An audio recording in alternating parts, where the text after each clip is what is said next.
Sumbong mo sa akin. Opo. O nagagalit yan, opo.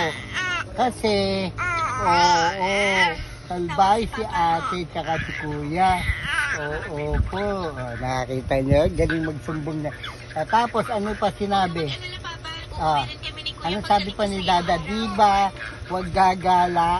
Ngayon, magkakasakit pag nagsipon. Ano sabi ni Dada? Diba? Pagagalitan tayo. Wag kong gagala, ha?